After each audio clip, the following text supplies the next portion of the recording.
Boa noite, irmãos e irmãs. Se o irmão puder novamente projetar a letra desse último cântico que nós acabamos de cantar.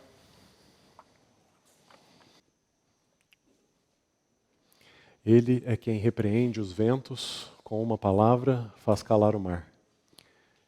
Ele é o Deus que faz da água vinho e seu poder os mortos pode levantar. Ele é quem faz que os cegos tenham vista, faz que aleijados possam sim andar. Vidas velhas transformando em novas, de toda ansiedade pode libertar. Ele é a luz que com seu brilho veio alcançar o meu pobre coração. Ele é quem venceu a morte e por sua cruz me deu vitória. Por mais voltas deu o mundo, onde quer que esteja, quero me lembrar que Jesus, meu Redentor amado, é quem me dirige e me faz cantar. Os irmãos, abram no livro de Eclesiastes, por favor.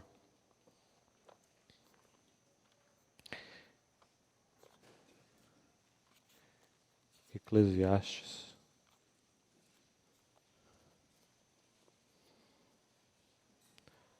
Capítulo 8.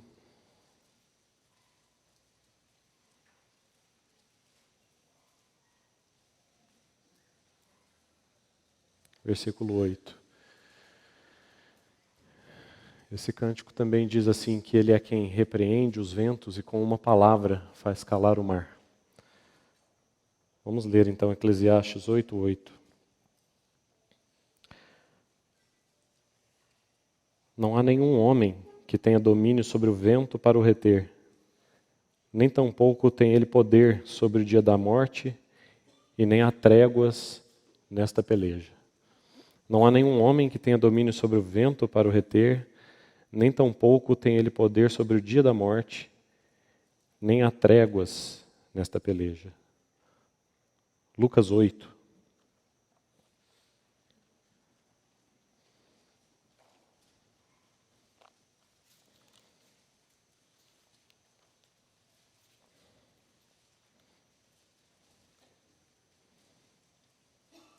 Capítulo 24. Capítulo 8, versículo 24. Capítulo 8, versículo 24. Lucas 8, 24. Chegando-se a ele, despertaram-no, dizendo: Mestre, mestre, estamos perecendo. Despertando-se Jesus, repreendeu o vento e a fúria da água. Tudo cessou e veio a bonança.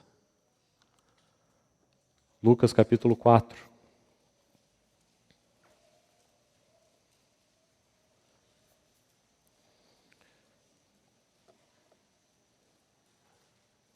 Versículo 35. Mas Jesus o repreendeu, dizendo: Cala-te e sai deste homem. O demônio, depois de o ter lançado por terra no meio de todos, saiu dele sem lhe fazer mal. Salomão, em toda a sua sabedoria, em todo o seu conhecimento, nunca tinha ouvido falar de um homem que tivesse domínio sobre o vento. Tampouco sobre o dia da morte. Mas eis aqui diante de nós está aquele que é maior do que Salomão. E esse tem poder sobre os ventos, sobre as águas, sobre as tempestades e sobre o dia da morte. E por causa do seu poder sobre a morte, é que finalmente houve trégua nessa peleja. Ele venceu, de uma vez por todas. Nós somos participantes da sua vitória. Graças ao Senhor por isso. Senhor, nós te agradecemos, porque o Senhor é este que tem poder sobre os ventos, sobre a morte, sobre os principados e potestades nas regiões celestiais. Tudo e absolutamente tudo está debaixo do teu domínio. Nisso estamos incluídos nós e a noite de hoje. Nós, por isso, os colocamos nas tuas mãos, para que o Senhor faça de nós e deste tempo como melhor lhe aprouver. Que seja, Senhor, um tempo de proveito para nós, mas, sobretudo, de proveito para o Senhor, naquilo que o Senhor mesmo deseja fazer entre estes que são teus. Nós te agradecemos, Senhor, em nome de Jesus. Vamos ler então, nesse capítulo 4 de Lucas, os versículos 31 até o final, até o 44.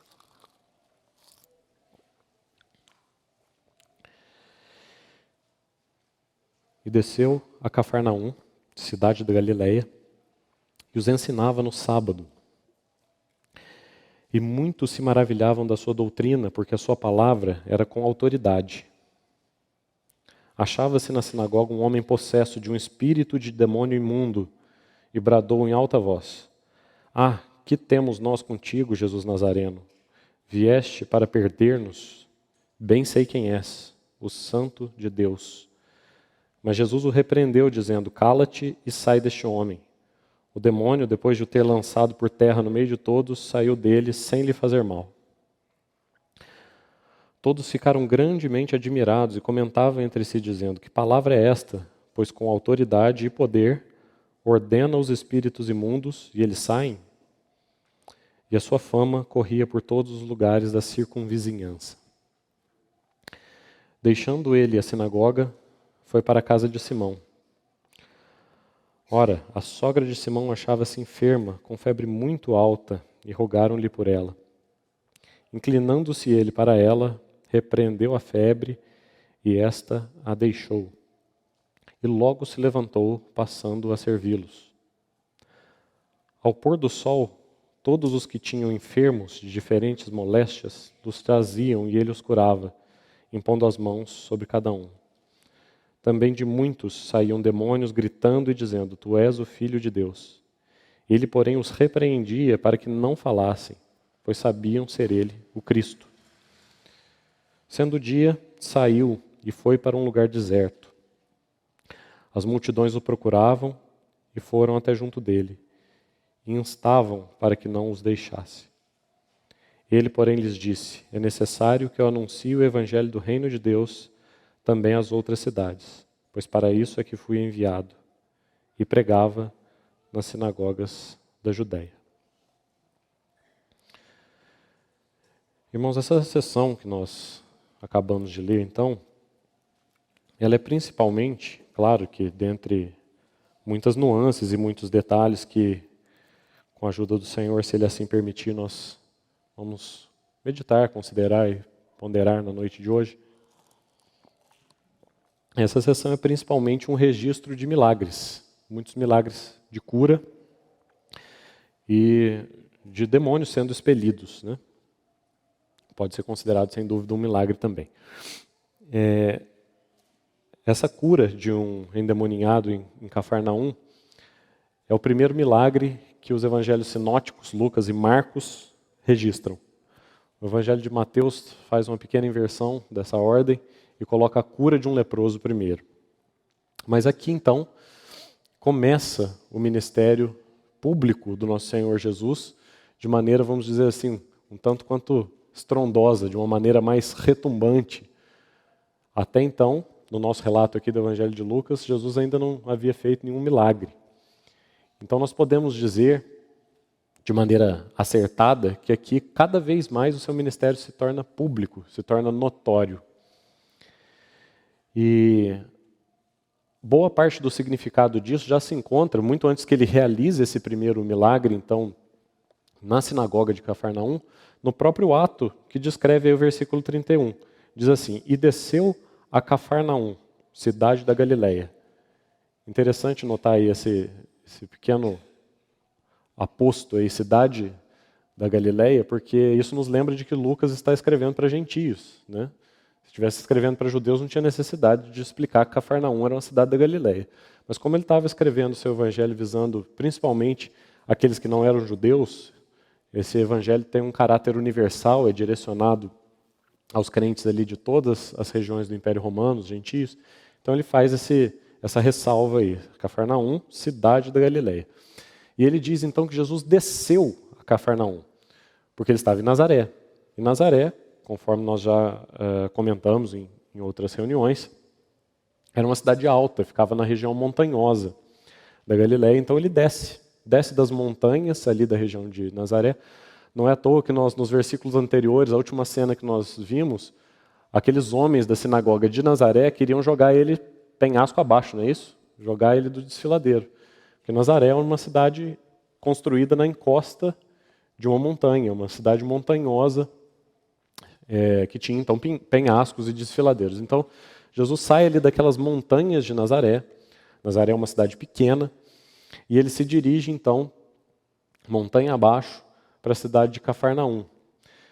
Cafarnaum é uma cidade na margem norte do Mar da Galileia. Por que isso é importante? O Mar da Galileia e a cidade de Cafarnaum, especificamente, ela se localiza num entroncamento de estradas muito importantes. Imagine aí um Y, a letra Y. Cafarnaum está bem no centro desse Y. E o que nós temos nas pernas desse Y? Na perna de baixo, para o sul, nós temos a capital, Jerusalém.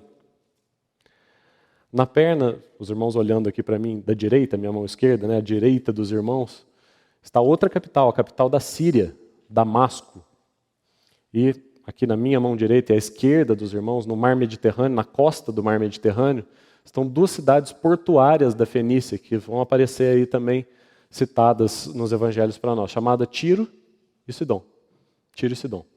Duas cidades importantes, portos da Fenícia. Jerusalém, a capital da Judéia, e Damasco, a capital da Síria. Então, no meio desse Y está o lago de Genezaré, ou o Mar da Galileia, o lago de Tiberíades, o Mar da Galileia e a cidade de Cafarnaum. E as estradas passavam por ali. Então, as caravanas de comércio de Jerusalém para os portos de Tiro e Sidom, ou para Damasco, a capital da Síria, passavam por Cafarnaum.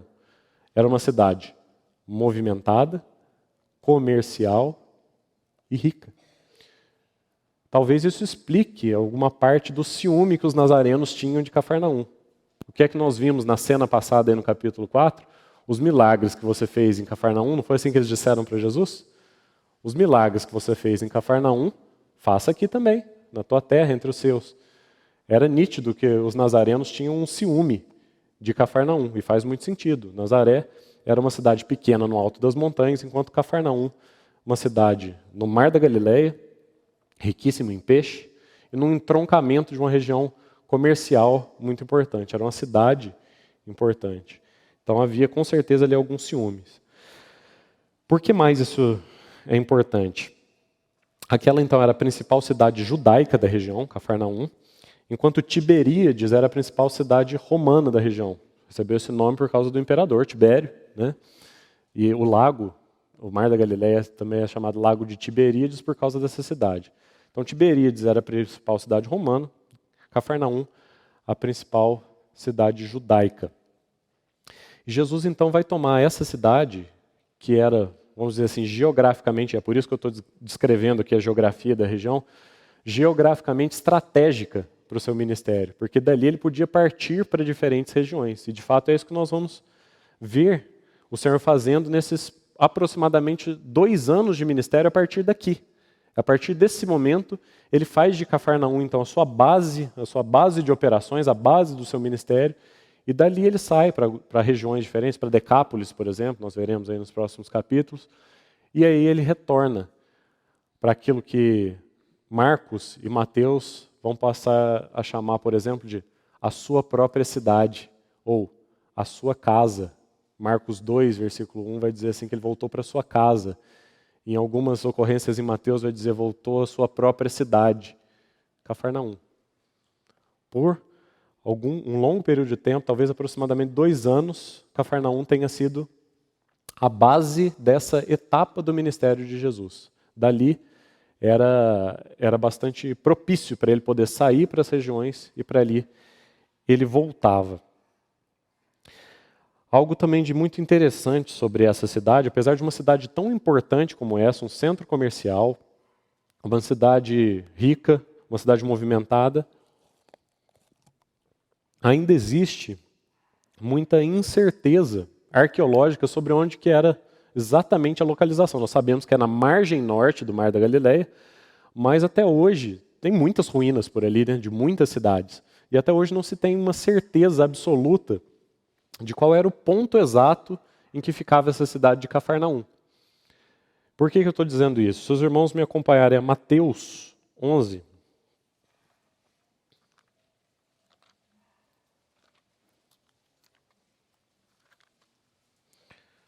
esse texto foi lido na manhã do último domingo, e talvez seja importante trazer esse assunto de volta para a nossa consideração. Mateus 11, 23. Vamos ler a partir do 21, porque vai citar outras cidades da região ali. 21.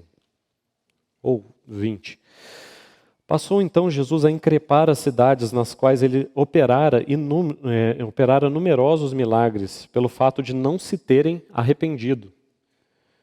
Versículo 21. Ai de ti, Corazim, ai de ti, Betsaida. Essas duas cidades que ele cita aí formam como se fosse um triângulo com Cafarnaum. Cafarnaum, Corazim e Betsaida estão ali muito próximas uma das outras, todas elas na margem norte do Mar da Galileia.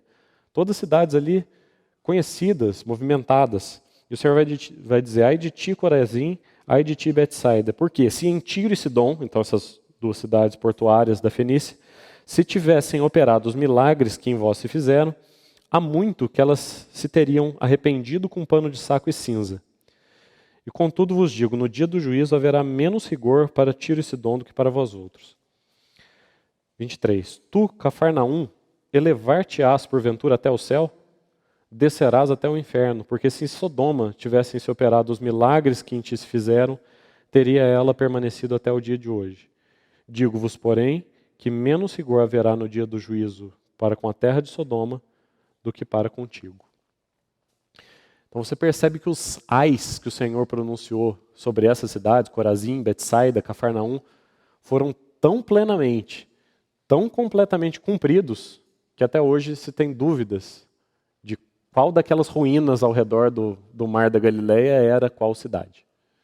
Cidades importantes, comerciais, mercantis, rota de comércio, reduzidas à ruína de uma forma tão devastadora que até hoje não se sabe a localização exata de cada um desses vilarejos, cada uma dessas cidades. E o Senhor lá em Mateus, então, nesse texto que acabamos de ler, ele diz assim, se em Tiro e Sidom, ou se em Sodoma, se tivessem operado os milagres que em ti se realizaram. E é precisamente aí no nosso texto de Lucas 4 que nós vamos começar os relatos dos milagres que se realizaram em Cafarnaum.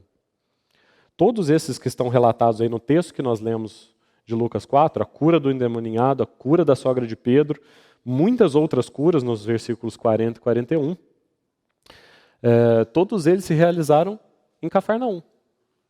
Na verdade, nós podemos chamar toda essa sessão aí de 31 até 44 de um sábado em Cafarnaum.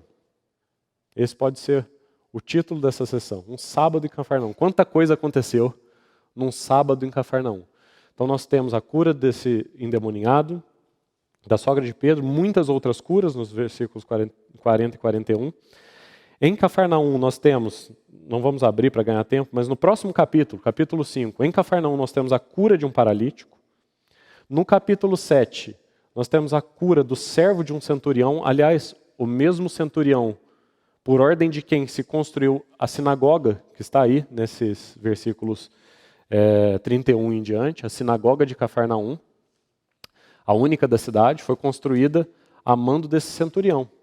Ele construiu a sinagoga e no capítulo 7, aí mesmo de Lucas, o Senhor vai curar o seu servo. E o último milagre registrado em Cafarnaum não está em Lucas, está em João, se você quiser anotar para a sua consulta aí, João 4, a cura do filho do oficial do rei. Então veja só, você tem toda essa série de milagres, todos esses que eu acabei de citar para os irmãos, todos esses se realizaram em Cafarnaum. E o que o Senhor diz lá em Mateus? Se em Sodoma, se em Tiro, se em Sidom, se tivessem realizado os milagres que se realizaram aí em Cafarnaum, elas teriam se arrependido em pano de saco e de cinza e teriam permanecido até o dia de hoje. Mas você, Cafarnaum, você, Corazim, você, Betsaida, vocês viram esses milagres e não se arrependeram. Então você percebe, e trazendo de volta algo que foi compartilhado na manhã de domingo, você percebe que a questão dos nazarenos era inválida? o desafio que eles fizeram nessa sessão anterior a Jesus não tinha razão de ser? Eles disseram para o Senhor, os milagres que o Senhor fez em Cafarnaum, faz aqui na tua terra, faz aqui em Nazaré, nós vamos crer em ti. Mas lá em Cafarnaum, de fato, o Senhor fez muitos milagres. E eles não creram. Ainda assim, eles não creram.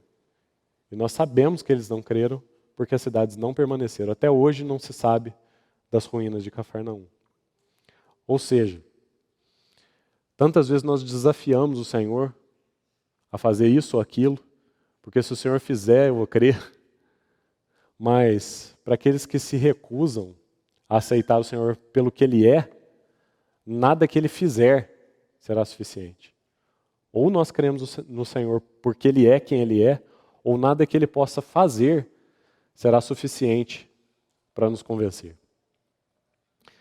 Também foi dito isso no domingo pela manhã e eu gostaria que ficasse registrado também para nós na noite de hoje.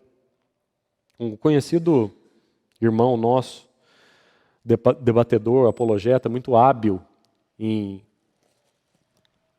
discussões e debates na defesa da fé, certa vez estava debatendo então com seu opositor e ele pergunta assim: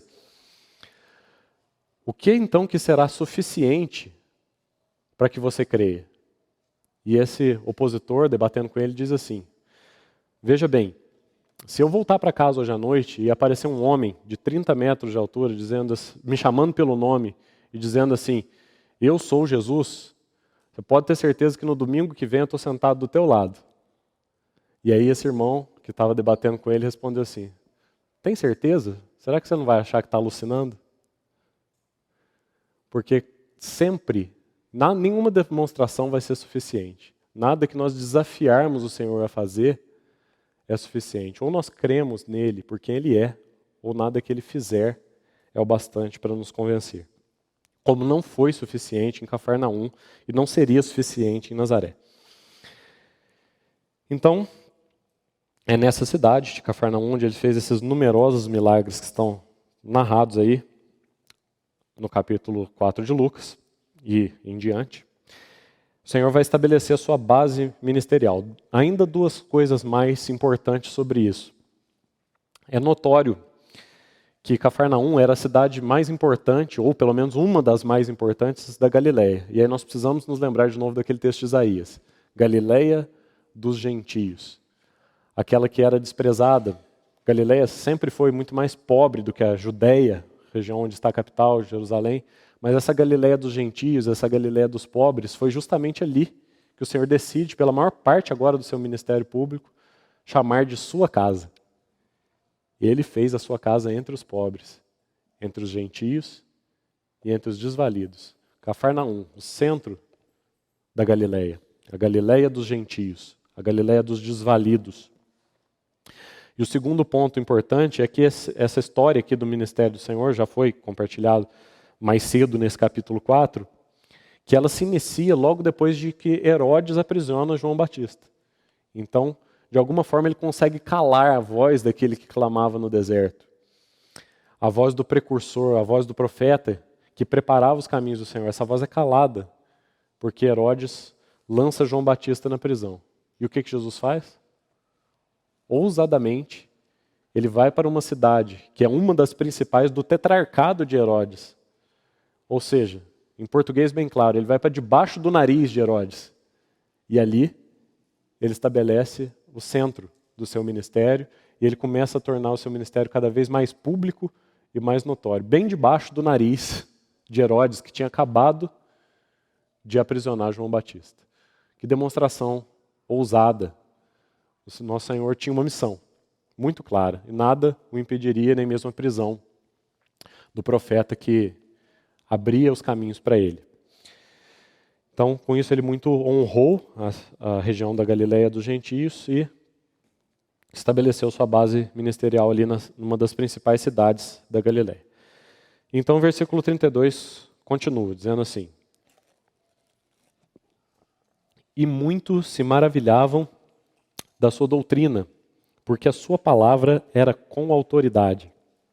Aqui, com ou em autoridade, diz essa essa partícula aí, com autoridade, poderia ser traduzido assim também como revestida de autoridade ou investida de autoridade. E essa palavra vai aparecer de novo, e nós vamos considerá-la de novo, depois que Jesus expele o demônio, né, ali no versículo 36. Que palavra é esta? Pois com autoridade e poder ordena os espíritos imundos e eles saem. Mas aqui ainda não é a autoridade que ele manifestou, porque isso ainda não tinha acontecido, não é a autoridade que ele manifestou na expulsão do demônio. Aqui é a autoridade da sua pregação, a autoridade da sua palavra. A sua palavra era com autoridade, a sua pregação tinha autoridade. E Lucas aqui omite um detalhe, e que nós vamos precisar então de Mateus e Marcos. Talvez seja bom nós voltarmos a Marcos primeiro, logo aí anteriormente. Marcos capítulo 1, para nós vermos um pequeno comentário que Lucas na sua narrativa omite. Marcos 1, o relato paralelo.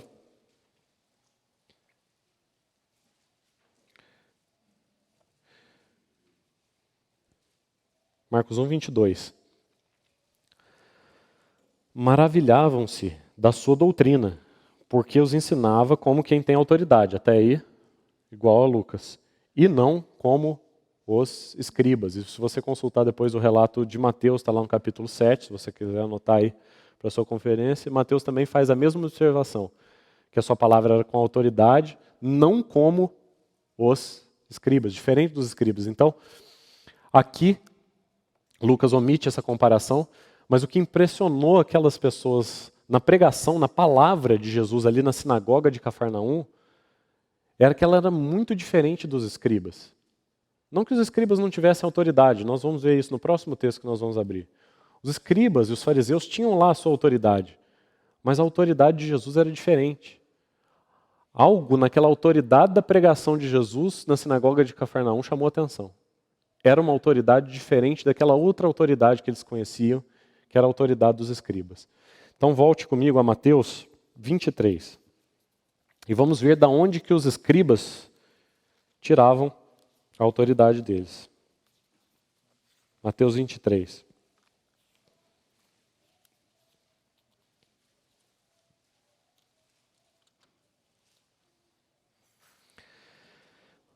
Vamos ler os versículos 1 a 8. Mateus 23, de 1 a 8.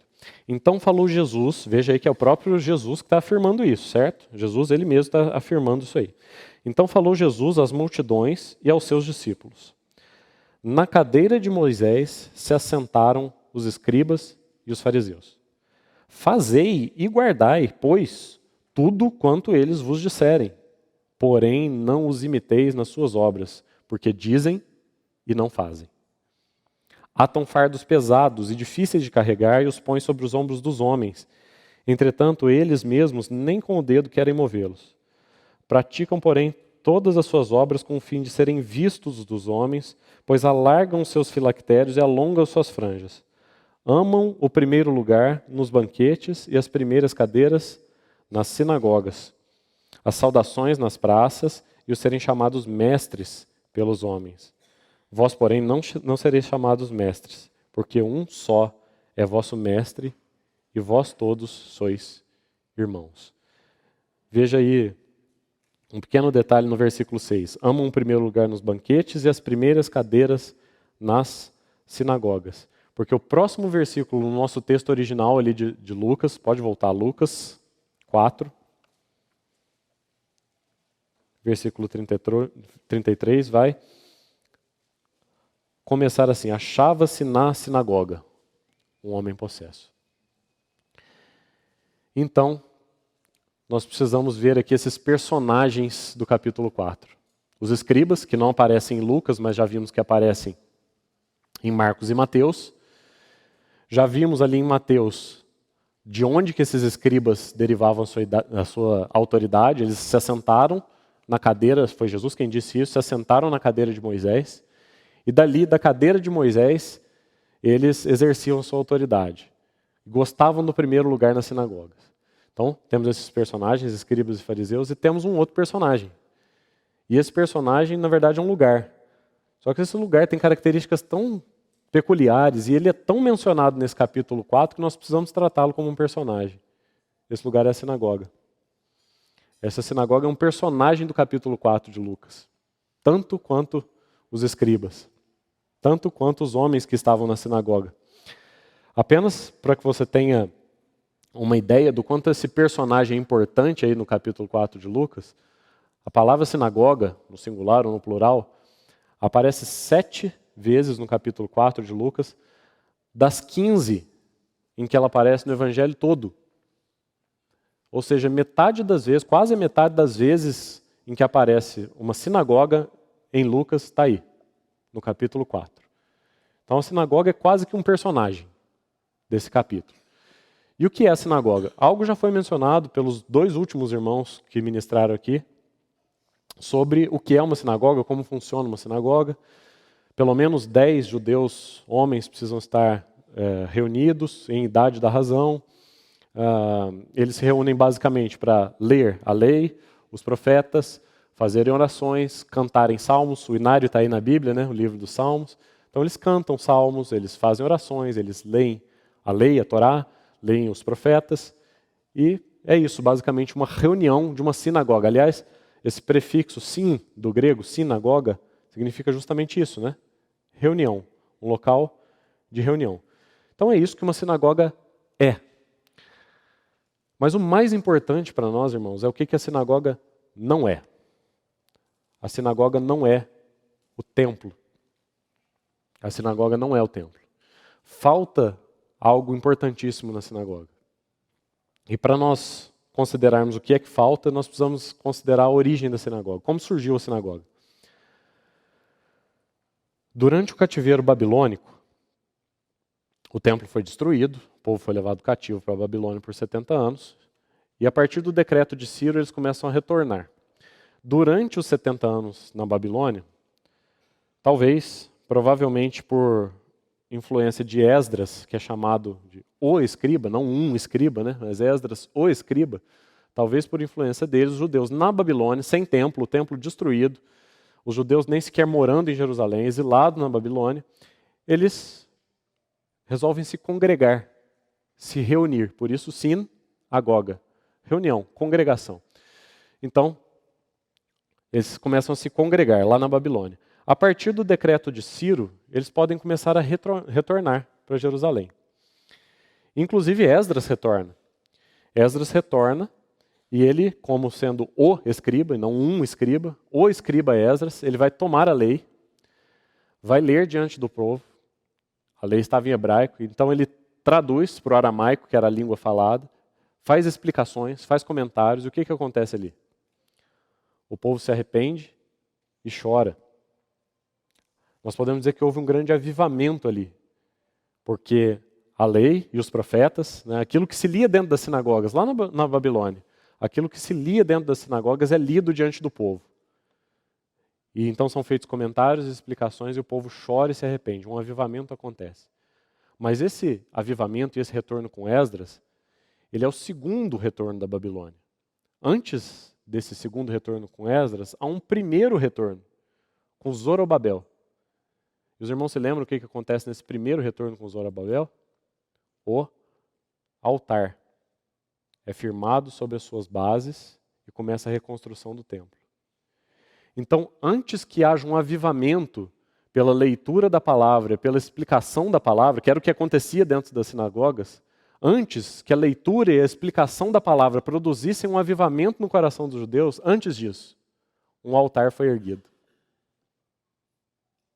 No primeiro retorno da Babilônia. Então, essa autoridade dos escribas que se assentaram na cadeira de Moisés e derivavam sua autoridade da lei e explicavam a lei e por isso tinham autoridade, era uma autoridade de segunda mão. Uma autoridade que eles derivavam, que eles traziam da cadeira de Moisés e dos ensinamentos da lei e dos profetas de dentro das sinagogas. A autoridade de Jesus não. A autoridade de Jesus era uma autoridade de altar. Uma autoridade que precede o ensino e a explicação da lei e dos profetas, que aconteceu com Esdras. A autoridade do Senhor vem desse primeiro retorno, de Zorobabel. Então Zorobabel fixa o altar sobre as suas bases. A sinagoga não tem altar, até os dias de hoje. O lugar do altar é no templo. sinagoga não tem altar. E o que é um altar? Então nós precisamos voltar mais um pouquinho no tempo. Já voltamos para a volta do exílio babilônico, com Zorobabel e Esdras, e depois Neemias, o terceiro retorno, reconstruir os muros. Aonde nós vamos ver altar? Nós vamos ver o altar no início da história do judaísmo. Quando começou o relacionamento de Deus com seu povo judeu. Quem é o pai da nação? Abraão. Abraão sai de Ur dos Caldeus, vai peregrinar na terra prometida, e o que acontece? Quais são os 4 pontos em que marcam a vida de Abraão? Ele edifica 4 altares. É assim que nasce. Muito antes de Moisés, muito antes da lei, muito antes dessa autoridade que foi cravada em tábuas de pedra, muito antes disso existia um altar. Muito antes disso existia um altar. Na verdade, antes mesmo de Abraão. Porque se Abraão é o pai dos judeus e da nação judaica e, consequentemente, da religião judaica, antes mesmo de Abraão houve Abel. Logo depois que aquele primeiro casal sai do jardim, é expulso do jardim porque pecou, nós temos a história de 2 ofertas. Caim oferece aquilo que de melhor ele podia produzir. Assim como os escribas, assim como os fariseus, o que de melhor Caim podia produzir? Justiça própria. Aquilo que ele plantou, aquilo que ele lavrou, aquilo que ele colheu. Essa é a autoridade que os escribas e fariseus têm para oferecer. Nós não lemos lá em Mateus? Façam tudo o que eles dizem. Façam tudo o que eles dizem, mas não imitem as suas obras. Essa é a autoridade dos escribas e fariseus. Chama-se justiça própria. Tudo que eu posso fazer de melhor. Tudo que eu posso produzir de melhor. Essa é a autoridade dos escribas e dos fariseus, que se assentam na cadeira de Moisés, e é isso que Caim tinha para oferecer. Aquilo que ele lavrou e aquilo que ele produziu. Mas o seu irmão não. O seu irmão Abel ofereceu do seu rebanho, da gordura, do melhor do seu rebanho. Abel compreendeu algo. A sua justiça, o melhor que ele podia fazer, as suas melhores obras, não eram o bastante. Ele e todos os seus semelhantes pecaram. E o salário do pecado é a morte. Sangue precisava ser derramado, uma vida tinha que ser ceifada. Então, Abel oferece um animal. Depois dele, Abraão, tem sua vida marcada por 4 altares. Depois dele, Zorobabel, volta da Babilônia e estabelece o seu primeiro altar. E agora nós estamos diante de Jesus, contrastando 2 autoridades. A autoridade da justiça própria, que vem da cadeira de Moisés, que vem das obras de Caim. Essa é a autoridade dos escribas e dos fariseus. Mas aqui está a autoridade de Jesus. Uma autoridade baseada em sangue. Uma autoridade baseada em salário pago. O salário do pecado que seria pago por ele. Estamos diante do Cordeiro que foi imolado desde a fundação do mundo. Desde sempre. Tudo já estava ordenado, tudo já estava orquestrado. Aqui estava a autoridade de quem resolveria de uma vez toda a questão da lei. Tudo aquilo que os escribas e os fariseus tentaram resolver na base da justiça própria, na base do que eu posso fazer, seria resolvido por Cristo, na base do seu próprio sangue. Essas são as 2 autoridades que nós temos diante de nós, dos escribas e de Jesus. Então, a sua palavra, diz o versículo 32, era com autoridade, não como a dos escribas que se assentavam na cadeira de Moisés. Então, seguimos ao versículo 33. Achava-se na sinagoga um homem possesso de um espírito de demônio imundo. E essa expressão é um tanto curiosa para nós, né? Para nós, leitores cristãos do século 21, espírito de demônio imundo é uma redundância, né? Ou será que tem algum demônio que é limpo? Todo espírito de demônio é imundo. Mas aqui nós precisamos nos lembrar de novo que Lucas está escrevendo para gentios. E aqui tem um detalhe muito interessante, porque a palavra grega que é traduzida por demônio, aliás, parece muito, daimonion, é uma palavra bastante específica. 8 séculos antes de Cristo, um poeta grego chamado Hesíodo dizia assim que esses daimonion, esses espíritos, se você pesquisar aí numa chave bíblica, você vai achar que essa palavra daimonion significa isso, espírito, um ser que é inferior a Deus, mas que é superior aos homens. Então o Hesíodo, 8 séculos antes de Cristo, dizia que esses daimonion, esses espíritos, eram as almas das pessoas mortas que tinham a missão de cuidar dos vivos. Você já ouviu isso? Nos nossos dias? Você realmente acha que Allan Kardec é original? Almas das pessoas mortas que tinham a missão de cuidar dos vivos, os daimonion, 8 séculos antes de Cristo. Os filósofos da tradição socrática, como Platão, consideravam o demônio como um ser que guiava e inculcava conhecimento aos humanos. Então Platão e os demais socráticos entendiam que a função desses espíritos, chamados daimonion, entre outras, entre ajudar os vivos, como dizia Hesíodo, era trazer conhecimento, ensinar, iluminar as mentes dos homens. E aí o que nós temos no texto de... deixa eu localizar aqui, por favor. 1 Timóteo. 1 Timóteo 4.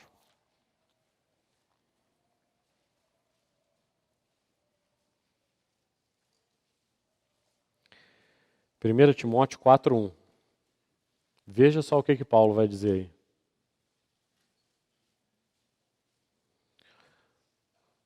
Ora, o Espírito, com letra maiúscula aí, o Espírito Santo, afirma expressamente que nos últimos tempos alguns apostatarão da fé, por obedecerem a espíritos enganadores e a ensinos de demônios. Você percebe por que é importante Lucas fazer essa distinção aí?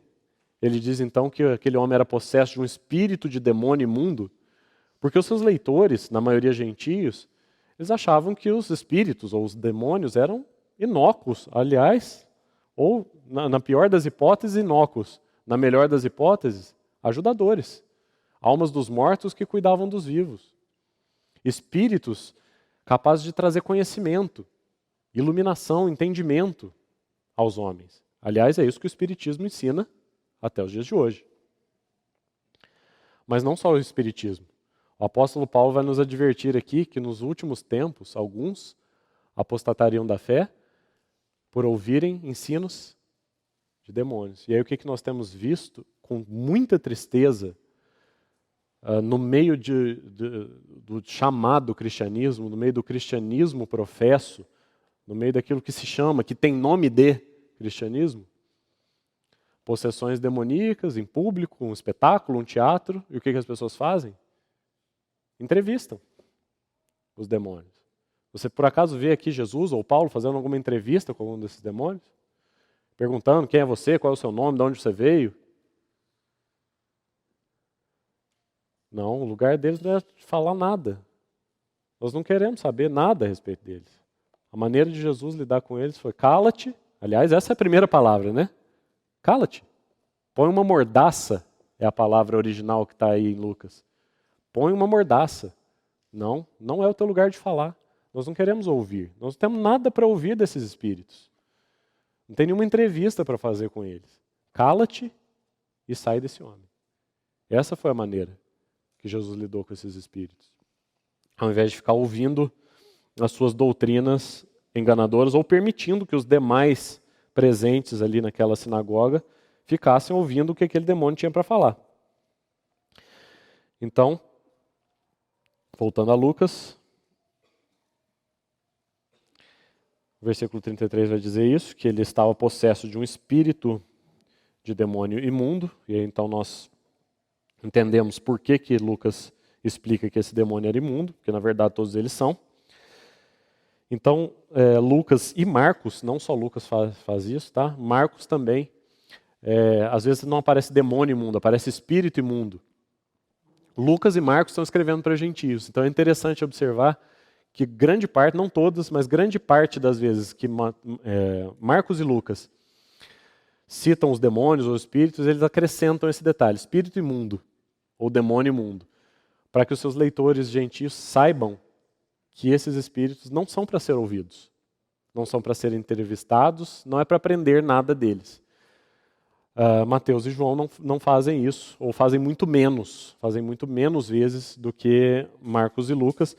E a primeira vez que aparece em Mateus, por exemplo, 4 vezes Mateus fala desses espíritos sem dizer imundos. Só na 5ª vez que ele menciona que ele vai chamar de imundos. Porque os judeus sabiam que esses espíritos eram imundos. Mas Marcos e Lucas, que escrevem para gentios, eles usam muito essa designação, com muito mais frequência. Então, o versículo continua. Esse demônio imundo, no final do versículo 33, diz assim que ele brada em alta voz. É bastante curioso que um homem possesso de um espírito imundo esteja dentro da sinagoga. O que ele estava fazendo lá? Ou ele entrou escondido, muito sorrateiramente, muito quietinho, sem ninguém ver, ou possivelmente, ou mais provavelmente, a sua situação estava como que aquietada, dormente. E a própria presença daquele que, nas palavras desse próprio demônio, é o Santo de Deus, a presença daquela santidade dentro daquele lugar, da sinagoga, aquilo começou uma crise. Aquilo foi o pavio de uma explosão. Então, talvez uma situação que estivesse dormente há muito tempo. Nenhuma manifestação, tudo silencioso, tudo bem, tudo calmo, e ele vai na sinagoga. Mas ali Jesus começa a ensinar. E a presença daquele que é o Santo de Deus não tem nada em comum com as trevas. Então aquilo se agita dentro dele, provoca uma crise, e ele começa então o versículo 34 dizendo assim, E essa partícula aí é mais do que uma simples interjeição de surpresa. Todas as fontes que eu consultei de irmãos que são eruditos na língua original, dizem que esse aí é de terror e ódio. É uma verdadeira expressão de pânico, é um grito, que eu não vou reproduzir aqui no microfone, por bem dos ouvidos dos irmãos, mas escute esse A com um grito, escute esse A com terror, com pavor, com pânico. Todos aqueles que conhecem a língua grega concordam que isso é uma expressão de pânico. Que temos nós contigo? Ou o que nós temos em comum contigo? Que comunhão há entre a luz e as trevas? O que é que nós temos contigo? O que é que nós temos em comum contigo? Vieste para perder-nos? O que é que temos nós contigo? Jesus Nazareno. Outro detalhe interessante de nós considerarmos aí. Esse possesso aí, que está na sinagoga de Cafarnaum, é um judeu. Né? Senão ele estaria fazendo o quê na sinagoga? Então, como um judeu, esse endemoninhado chama Jesus de Jesus Nazareno. Me parece, e claro, parece a alguns irmãos estudiosos da língua original, que isso contém aí uma dose de ironia, de insulto. Afinal de contas, já dissemos isso várias vezes, Nazaré é uma cidade desprezada. Né? Não foi assim que disseram a Nicodemos, por acaso de Nazaré vem alguma coisa boa? Então esse endemoninhado judeu chama Jesus de Jesus Nazareno. Porque um pouco mais para frente aí nós veremos outro endemoninhado, Gadareno ou Gerazeno, e esse sim um gentio da região de Decápolis. Né? Decápolis era uma região colonizada pela Grécia, era uma região de cidades gregas. E esse Gerazeno ou Gadareno não chama Jesus de Jesus Nazareno. Esse judeu aqui na sinagoga chama Jesus de Jesus Nazareno, como que me parece um certo insulto, uma certa ironia, dizendo assim, Jesus, seu Nazareno. E é interessante porque isso parece para mim, irmãos, deixa a cena como a cena de um animal acuado. Você já viu um documentário onde um guarda florestal vai tentar socorrer um animal selvagem que está ferido? O animal está ferido, está precisando de ajuda.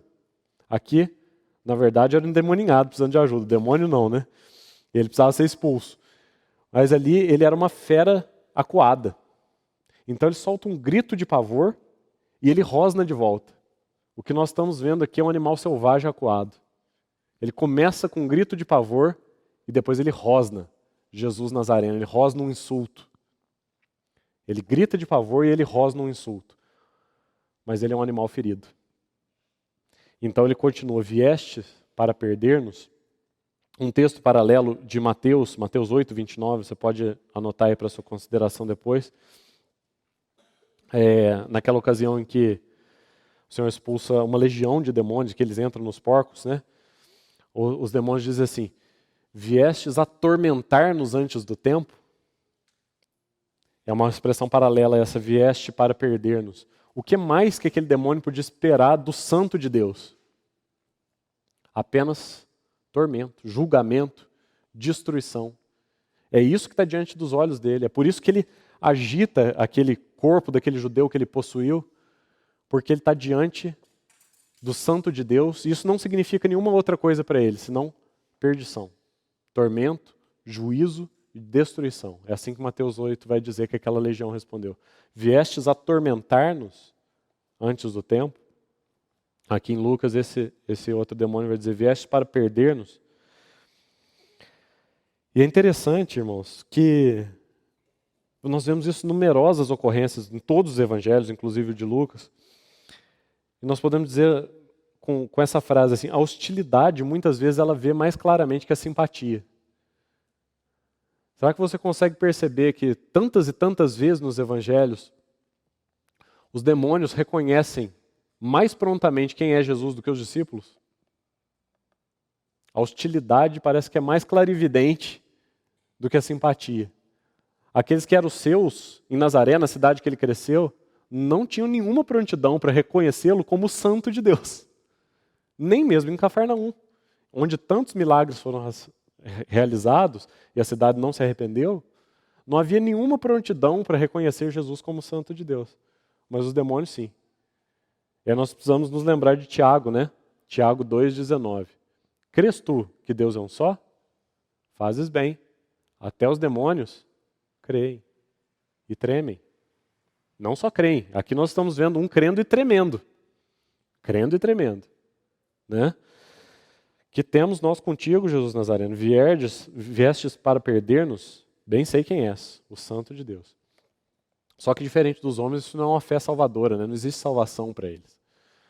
Mas não existe dúvida também. Não existe salvação para eles, mas não existe nenhuma dúvida.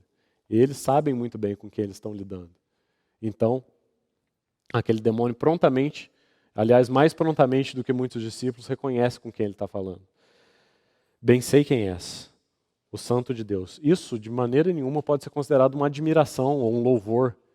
Isso é um grito de pavor. Eu sei quem é você. Você é o Santo de Deus. Eu estou perdido.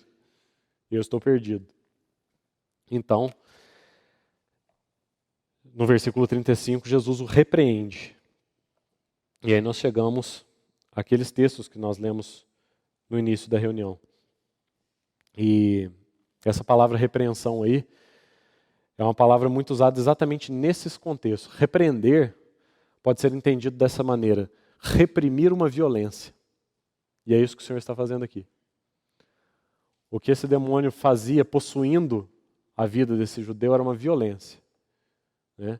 Nós vamos ver aí quando ele sai, no restante desse versículo, ele agita. Marcos vai dizer com mais detalhes que Lucas só diz que ele o lança no chão, né? O lança por terra. Marcos vai dizer que o lança no chão agitando violentamente.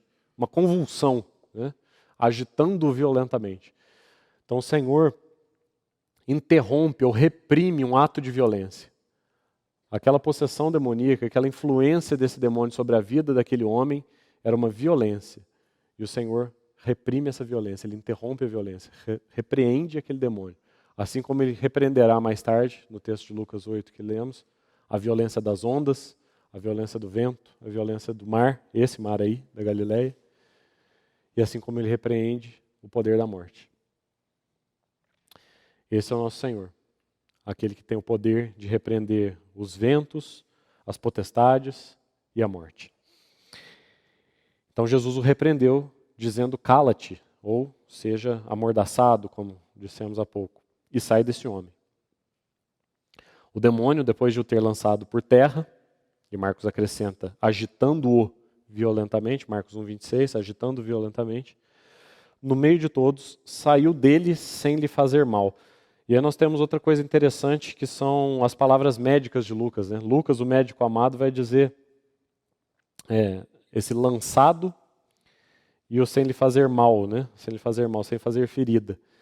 Então, são duas palavras médicas aí. O lançado é para convulsão, cair, agitando, e o mal é para ferida. Então, o médico grego ficou muito impressionado que aquele sujeito caiu no chão, se agitando, se convulsivando, se debatendo, e depois que ele levantou, ele não estava ferido, porque o Senhor repreendeu a violência, impediu que aquele demônio praticasse uma violência contra o corpo daquele homem que estava sendo possuído. Então, ele caiu por terra, se agitou, se convulsivou, mas levantou sem feridas. Isso chamou a atenção do médico Lucas, que não viu a cena, né, mas colheu o relato.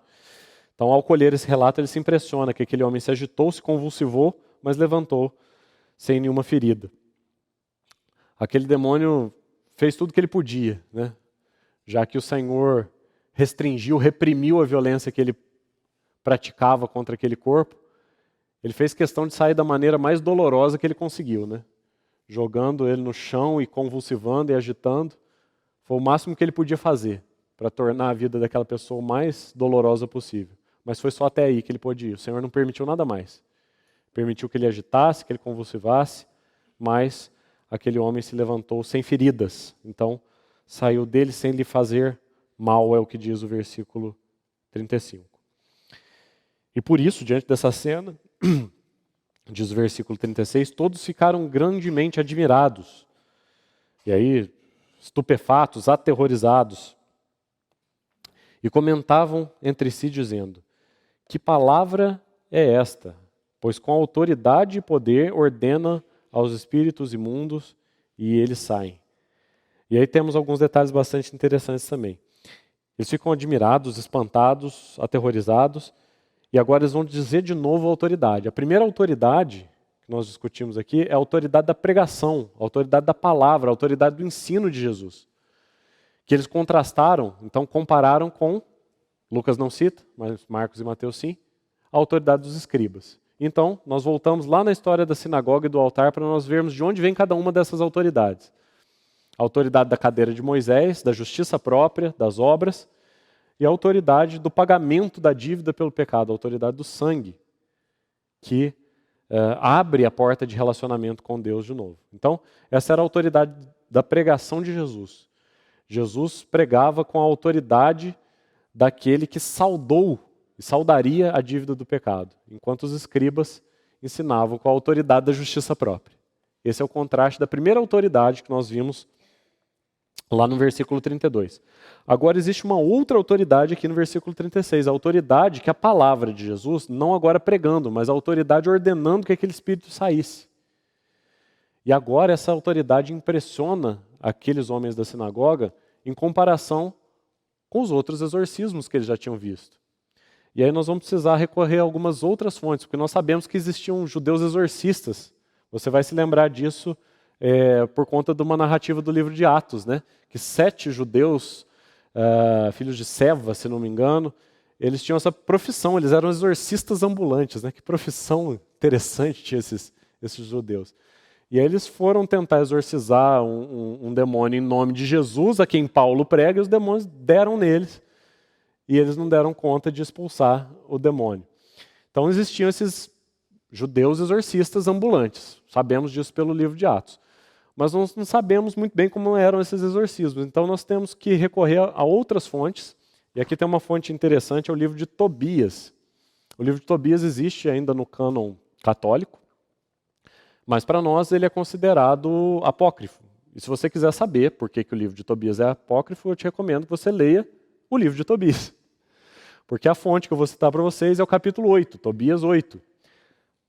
Então, Tobias 8, versículos de 1 a 3, vai contar a seguinte história. Tobias coloca o fígado e o coração de um peixe, tira de dentro da bolsa, porque ele foi ordenado assim pelo anjo Rafael. Ele tira o fígado de um peixe e o coração de um peixe, coloca em cima das brasas, e aí sobe o vapor daquele fígado e daquele coração, e então o demônio sai, e aí o anjo Rafael vai, amarra o demônio e leva para o Egito. Essa é a narrativa de Tobias 8, versículo 1. Não preciso explicar porque que Tobias é apócrifo, né? Está bem claro. Então é por isso que Tobias é apócrifo. Essa é a história. Eles colocam um fígado de peixe na brasa, é a fumaça do fígado, espanta o demônio, o anjo Rafael amarra o demônio e leva para o Egito. Isso é o que é um exorcismo na cabeça do judeu. Cheio de ritual, de encantamento, de gesticulação, de teatro. Isso é um ritual de exorcismo na cabeça de um judeu. E aí chega Jesus e diz assim: cala-te e sai desse homem. Cala-te e sai desse homem.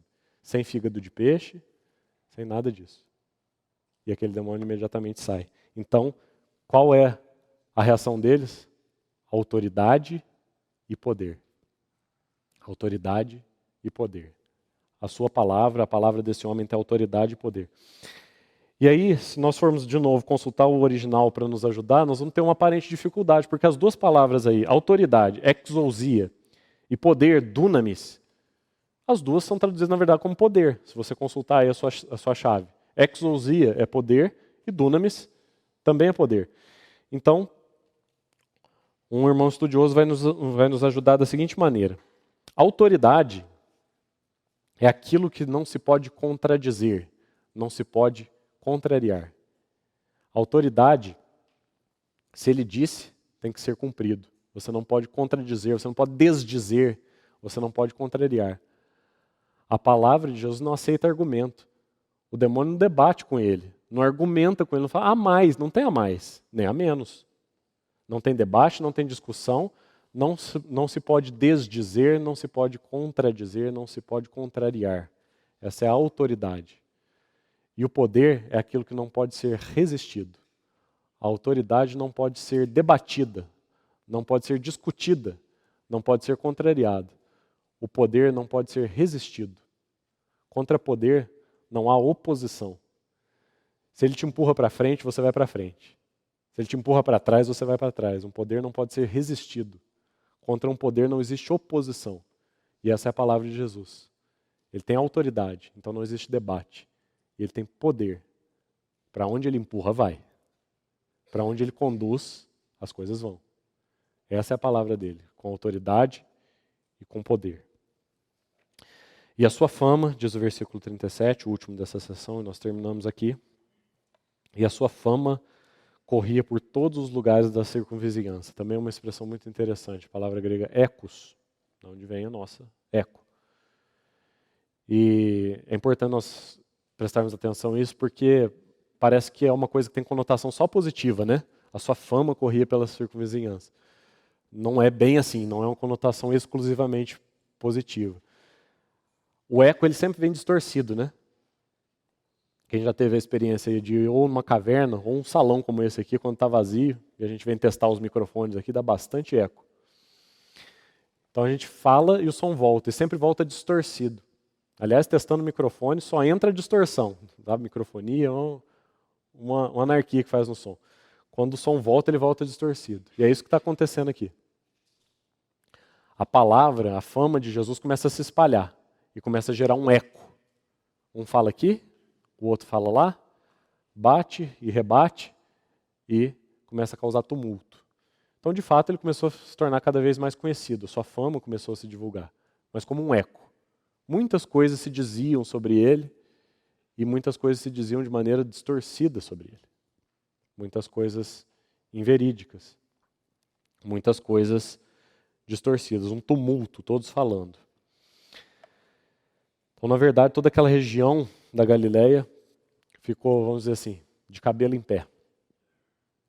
E que testemunho isso é para nós, porque talvez tudo que a palavra pode produzir, a palavra de Deus, a palavra pregada pode produzir em corações que não estão a ela rendidos, é eco, tumulto.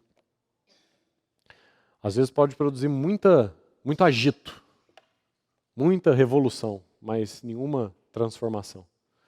Nessa região, em Cafarnaum e nas cidades circunvizinhas, como diz aí no versículo 37, a fama de Jesus causou muito eco, mas pouco arrependimento, infelizmente. Então que essa seja a nota que encerre o nosso compartilhar de hoje, que tudo que nós falamos aqui não seja tumulto, agitação, coisas que deixam os nossos cabelos em pé, mas que não produzam conversão de coração. O Senhor nos fale, siga nos falando. Na próxima quarta-feira nós seguimos com esses últimos versículos de 38 a 44 e finalizamos o capítulo 4 de Lucas. Senhor, nós te agradecemos por esta oportunidade.